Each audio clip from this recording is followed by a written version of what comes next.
Right now on News 3, a new investigation in Baraboo after anti-Semitic flyers were put up at a middle school. An online video praises the alleged Nazi salute photo. Plus, an update from investigators, what they say caused the massive energy plant explosion this spring in northern Wisconsin. And later, a Madison alder is trying to find middle ground in a long-standing fight between a local high school and people who live nearby. This is News 3 at 10. Thank you for joining us tonight. Local and federal authorities are investigating an anti-Semitic video that just surfaced online today. It appears to satirize Baraboo's controversial prom photo along with anti-Semitic flyers that were posted on the exterior walls at Jack Young Middle School. Jamie Perez joins us live now in Baraboo outside the school with more details surrounding this issue. Jamie? Right, so that video you just mentioned was actually removed from online this morning, but before it was removed, it actually had about 1,800 views. And in terms of those flyers that you mentioned, those were posted just outside of the Jack Young Middle School here. And again, those have since been removed as well. And because of these two instances, police have opened a criminal investigation following up on that. Now, both the flyers and the video warn people to stay home on December 18th, which was a day scheduled for education and presentations to help teach tolerance after the controversial Baraboo prom photo went viral on social media. Police say they are working to find the source of both the flyers and that video. Now, neither the police or the school district are providing any sort of on-camera statement at this point, but they did send out a press release saying that the video is an edited blend of video clips and still photographs depicting members of the Baraboo community, including students and staff of the Baraboo High School, in violent hate-related conduct.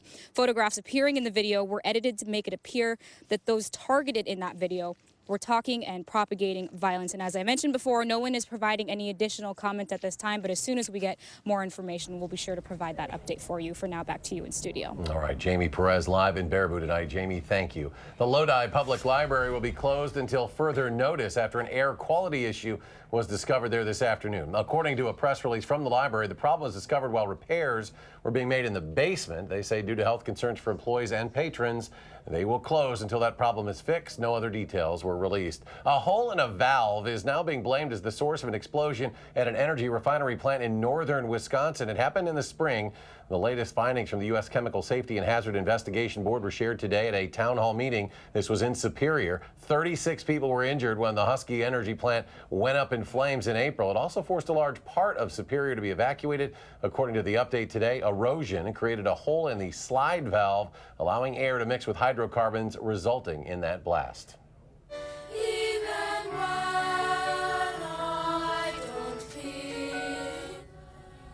A tree of hope is now shining in Barron, Wisconsin for missing teenager Jamie Kloss. It's standing at the Riverview Middle School and was lit this evening. On Monday, Barron County Sheriff Chris Fitzgerald said there was nothing new to report in the case, adding that it remains his department's #1 priority. Jamie disappeared in the early morning hours of October 15th after police found her parents shot dead in their home. While it has been nearly 2 months since her disappearance, we will hopefully learn more about the case in the coming days. Madison State Crime Lab has been handling the bulk of the forensics evidence. State law prevents them from sharing specifics, but the Barron County Sheriff's Department confirms testing should be complete this week. They say more than 100 pieces of potential evidence from the Kloss home have been sent to the lab. A dense fog advisory overnight for parts of our viewing area. Chief Meteorologist Gary Canolti with our first alert forecast now. Gary? Eric, the winter weather advisory east of Dane County has been dropped and been replaced by a dense fog advisory for areas north and northeast of Madison. Now, on Doppler track, very light precipitation, if anything, is falling from the clouds. There were some reports of freezing drizzle earlier this evening. It's possible there still could be a little bit of freezing drizzle mixed in with the fog, but the greatest chances for the thickest fog will stay north and east of Madison, at least for the time being. Dense fog advisory in effect until 6 a.m. tomorrow morning for Marquette, Green Lake, Columbia, and Dodge counties, as well as much of central and east central Wisconsin and parts of Minnesota into northern Iowa. You can see visibility in Madison is at 4 miles, but Juneau down to 1/4 of a mile, as is Fond du Lac and Wautoma. You can see visibility is generally in the less than a mile up in the central portion of the state. Low temperatures this morning started out in the upper 20s. High temperatures today made it into the middle 30s before a cold front came through.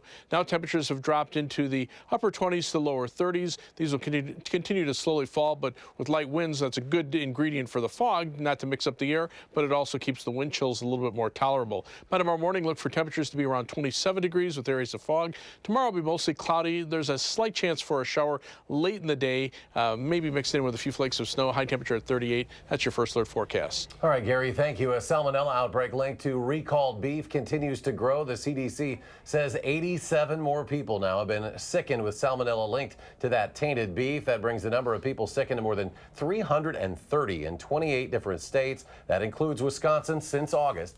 JBS Tolleson has recalled more than 12 million pounds of its beef products. OSHA investigators are in Las Vegas tonight after a window washer falls to his death at Trump Tower near the Strip. Witnesses say they saw the worker swing around the corner of the tower. It's unclear if weather may have played a role here. OSHA says its investigation could take up to 6 months. A pilot in serious condition tonight after crashing a plane near Hawaii during a military training exercise. The U.S. Coast Guard says the pilot is 47 years old and is a civilian contractor for the Hawaii Air National Guard. The pilot was rescued about 3 miles south of Oahu near Honolulu's Sand Island. There is no word yet what caused that plane to go down. And 3 people missing since Saturday have now been found alive inside an abandoned mine in West Virginia. It's believed the 3 had been in that mine for more than 100 hours. Rescue crews say high water levels inside made the rescue effort dangerous and time-consuming. The Eiffel Tower went black at midnight in honor of the victims of the Strasbourg shooting yesterday. At least 3 people were killed and 12 others were injured when a gunman opened fire at a Christmas market. The gunman is still considered at large. A Rock County woman is being forced to give up her horses following an ordinance from the town of Janesville. Dee Dee Goldberg has been rehabilitating horses on her property for nearly a decade, but now a town ordinance is going to force her to give more than 24 of those horses away.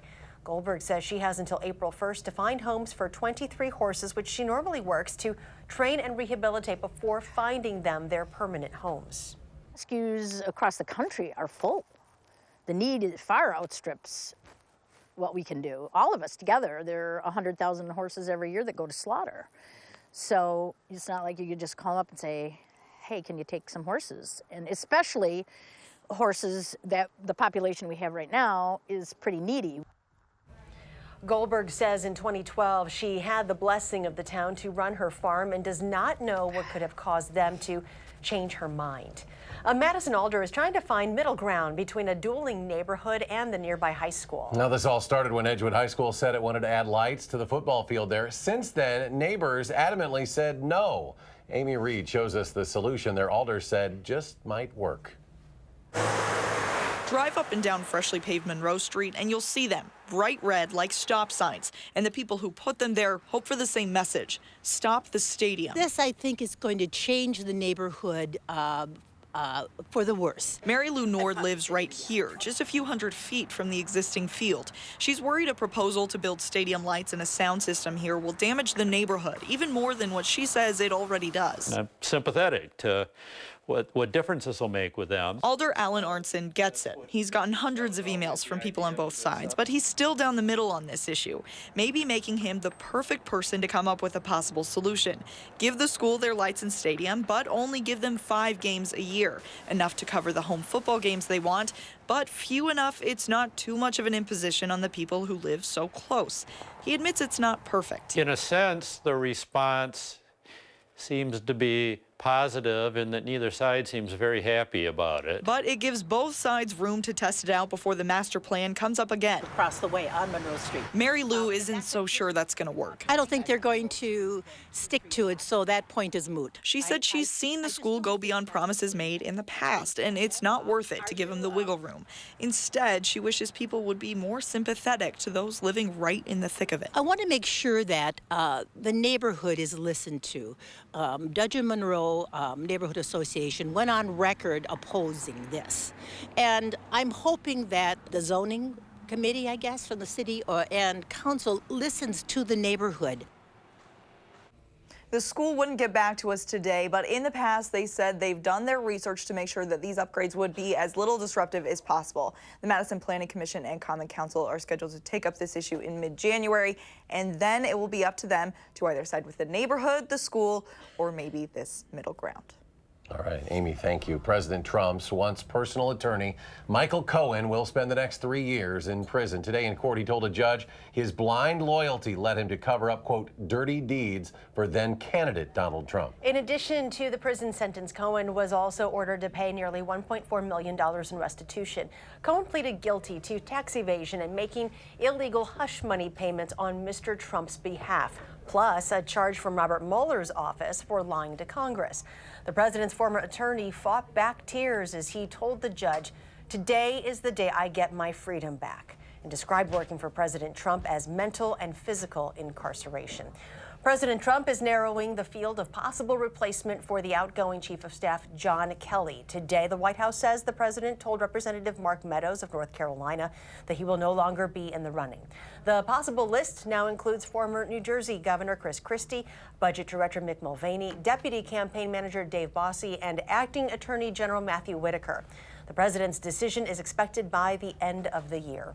First Lady Melania Trump is visiting with military service members, their family, and kids today, making stops in 3 military bases. This video is from her stop at Joint Base Langley Eustis in Hampton, Virginia.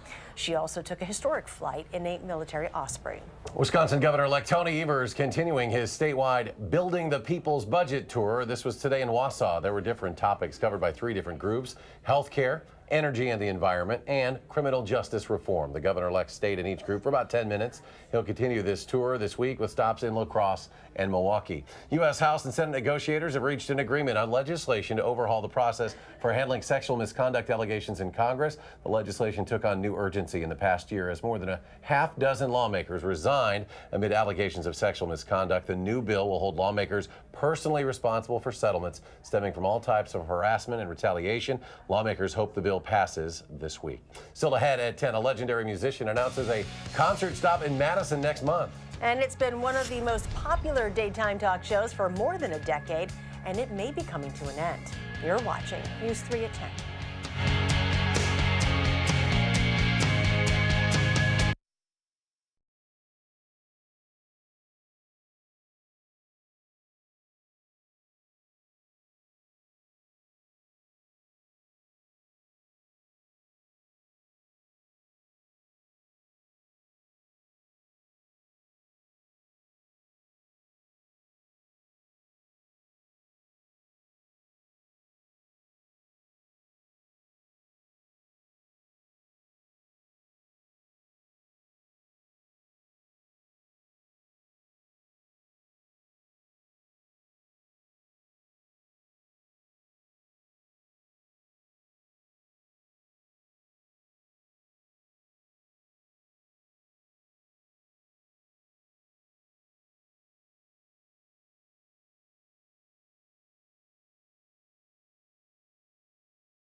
Welcome back. Neil Young is coming to Madison next month. The legendary musician will be performing at the Overture Center on January 24th.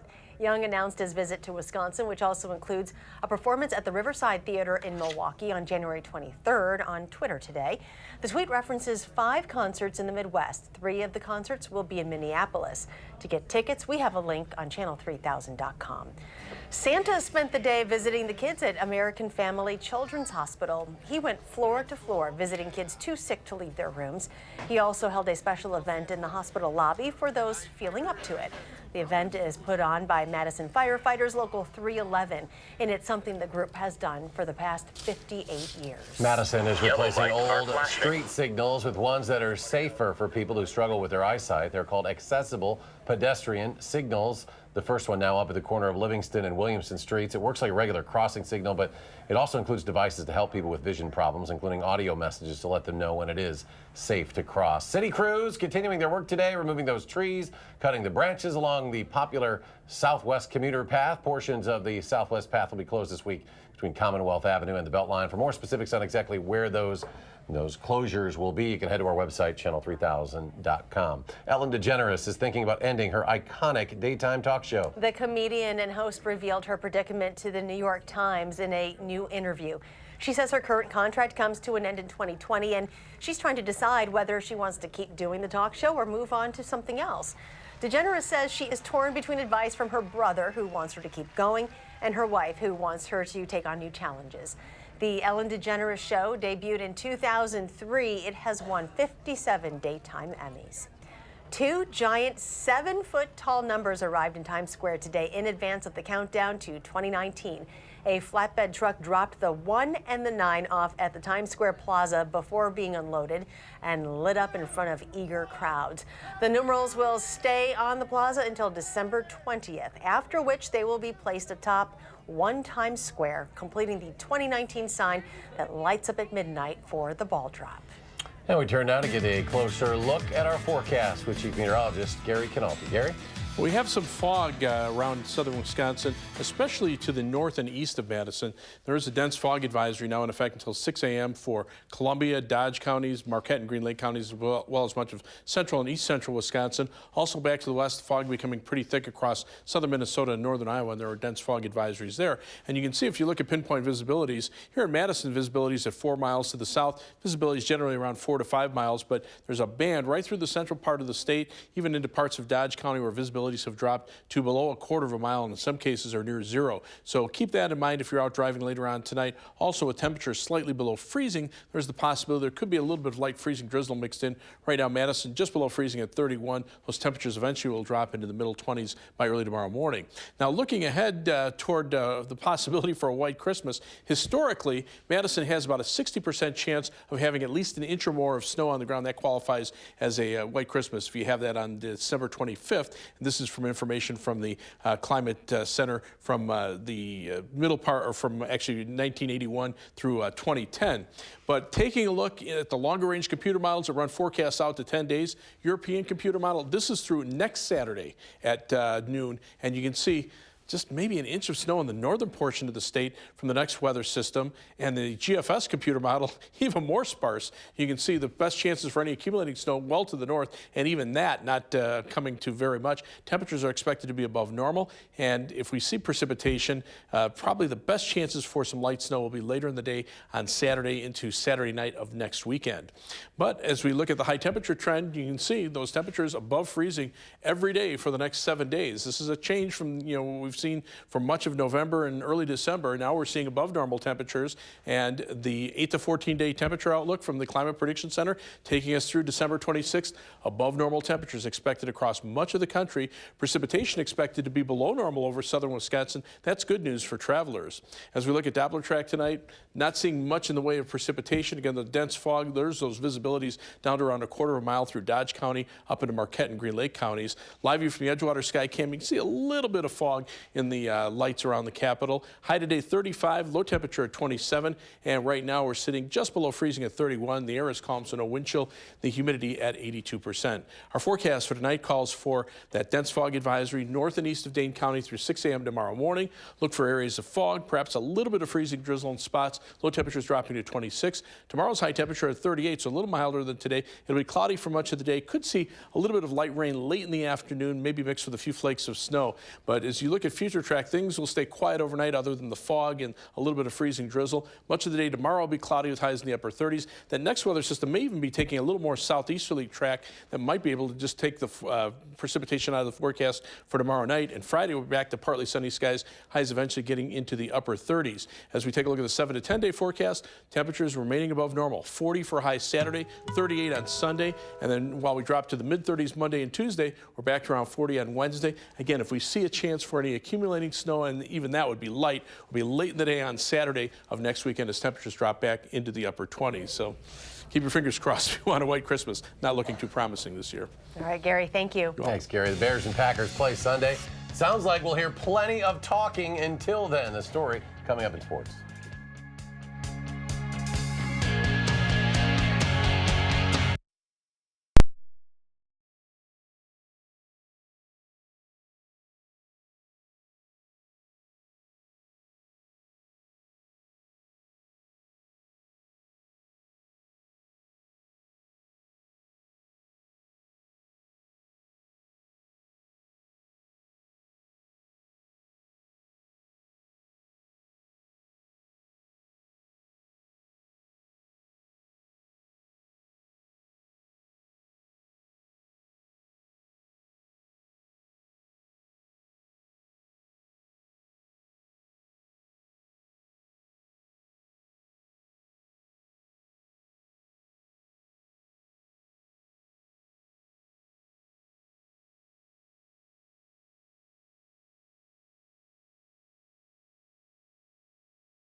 It's not guaranteed win night at the Kohl Center, but it's close. The Badger women's basketball team faces Chicago State, which hadn't won a game in 8 tries so far this season. It was as big a mismatch as you might suspect. Nia Beverly gets it to Chicago native Marsha Howard. Howard leads the Badgers with 13 points, and they just keep on going. Kendra Van Leeuwen to Kelly Carlos to Abby Leshevsky for the layup. Then, after that, it's Howard to Verona's Alex Luring, who hits 3. Luring also scores 13. And your final score tonight, see, it was guaranteed win night. Wisconsin 85, Chicago State 38. The Badgers got to give it a bit of a break for finals. Their next game a week from Friday when Evansville comes to the Kohl Center. The Packers' offensive line continues to be in flux. They put Byron Bell on injured reserve today and signed guard Nico Siragusa off Baltimore's practice squad.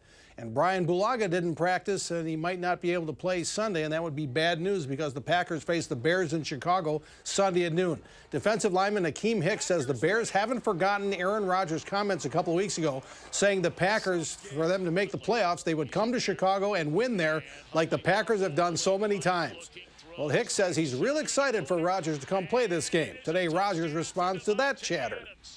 We've won 8 in a row, so it's, it's not I'm not talking trash to their squad or Akeem or anything. That's just facts. We've had a good run since that Monday night game in 2010, and 7 in a row in the regular season, and obviously 1 in the postseason. Yeah, we've had some great games over the years there, some fun ones, some memorable ones. Former Badger football head coach Gary Anderson is head coach at Utah State again. That's where he was before he came to Wisconsin in 2013. He, of course, then suddenly left to go to Oregon State 2 years later. Then he left Oregon State. Now he's back at Utah State. I don't have plans to go jump here and go coach there and go do this. This is, I would love to stay somewhere for a long period of time and build a team that is a consistent winner. 4 Badger volleyball players named to the Coaches Association All-America team, including sophomore Dana Redke, who makes the first team for the 2nd year in a row. Sydney Hilly, Madison Duello, and Tiffany Clark also recognized today. NBA tonight, the Milwaukee Bucks play at Indiana. Do you know Elizabeth Capstick from Beloit? She picked Malcolm Brogdon to score the first Bucks points of the 4th quarter, and Brogdon did, so Elizabeth Capstick of Beloit won a Coors Light cooler and some other great prizes. After that, it went all downhill for the Bucks. Pacers center Miles Turner hit 4 threes, 23 points. Final score was Pacers 113, Bucks 97. The Bucks showed off their latest throwback uniforms today. They're variations of the look from the late 70s and early 90s when they had some really good teams that featured Sidney Moncrief, Marcus Johnson, and Jack Sikma. The Bucks will wear those uniforms Christmas Day when they play the Knicks in New York. And Friday night is the first Prep Mania game of the week of our winter schedule. First place on the line in the Big 8. Madison Memorial at Verona girls basketball live on channel3000.com Friday night at 7:15. And we'll be right back.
Got a dense fog advisory north and east of Dane County, including Columbia, Dodge, Marquette, and Green Lake counties through 6 a.m. tomorrow morning. See visibilities in that area down to a quarter of a mile or less, and with temperatures slightly below freezing, there could be a little freezing drizzle mixed in. Otherwise, high temperatures will be above normal not only for the next 7 days, but pretty much for the next week and a half, with very little in the way of precipitation chances. Gary, thanks. Thanks for joining us. Do something good, and we'll see you here tomorrow.